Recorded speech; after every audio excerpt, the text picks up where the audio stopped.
He spent several days like that, sometimes dozing off, sitting up in his chair, eating an occasional stale donut or hot dog that had been left lying on a counter. Then about 3 o'clock in the morning of what might have been his third day there, he was woken up by a long-nailed finger poking his chest. "Hey, you're not supposed to be sleeping here. You might miss your bus," said a chirpy voice, like that of an adolescent girl in a family television series.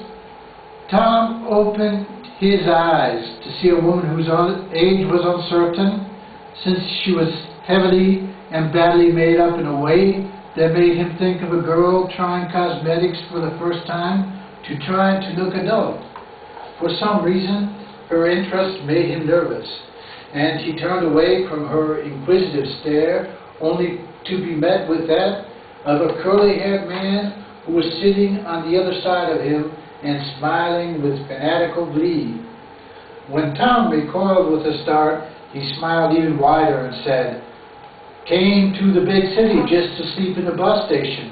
That's not so interesting, is it?" "Maybe he'd like to come to our house," said the garishly painted female. "Well, why not? Let's go." Not bothering to get Tom's opinion, they put their arms around him and led him out to a waiting cab, and with the drop of the taximeter's flag, they were off down 7th Avenue to the lair of the bus station cruising couple. "My name's Jennifer. This is Kenneth. Pleased to meet you." "Oh, he's a nice boy, isn't he? Where is the nice boy from?" "Nowhere." "What does a nice boy do?" "Nothing." "Nowhere? Nothing? That's not very exciting. We're from Ohio. We're designers." "Designers?" "Yes, we design things. We create the world you live in." "So that's where it's all coming from. People like these Ohioans," thought Tom, and he looked at them with numb astonishment, searching their faces for traces of the diabolic intelligence that would be so perverted as to want to make such a world. They responded to his shocked expression with smug smiles, and Tom turned his head to look out the window at the passing scenery of New York City, which, although it didn't know it, had been imported from the Buckeye State. They stopped before a building with a Baroque cast-iron facade in a litter-strewn and desolate block of the lower Bowery. The couple hopped out into this bleak landscape like teenagers at the state fair, and Tom eased himself onto the curb, paying attention to his still healing wounds. Jennifer half carried him to the door of the building, and with a triumphal flourish, Kenneth opened an elaborate collection of locks.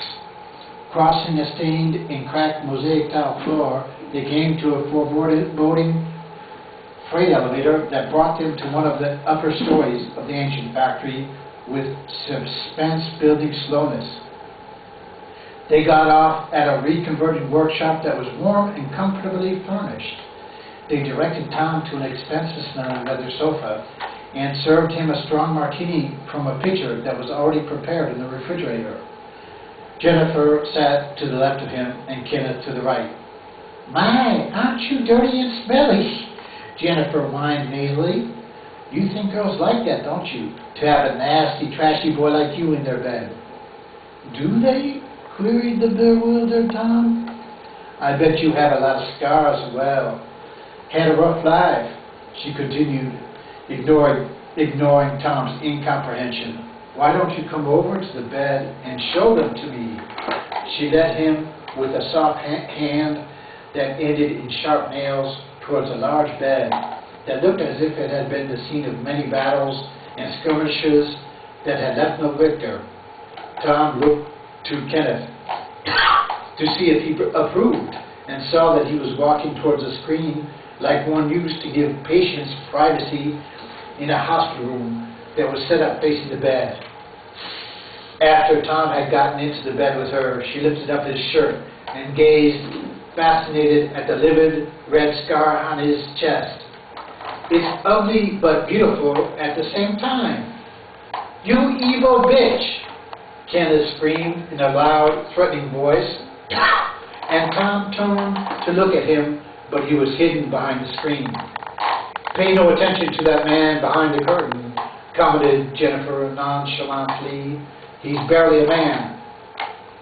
"Maybe you'd like it better if I wasn't a man at all." "All the same to me. Maybe I should just cut it off." "Go ahead, bitch." "All right then, bitch." Ah! Jennifer's amused expression turned to panic, and she ran to the curtain.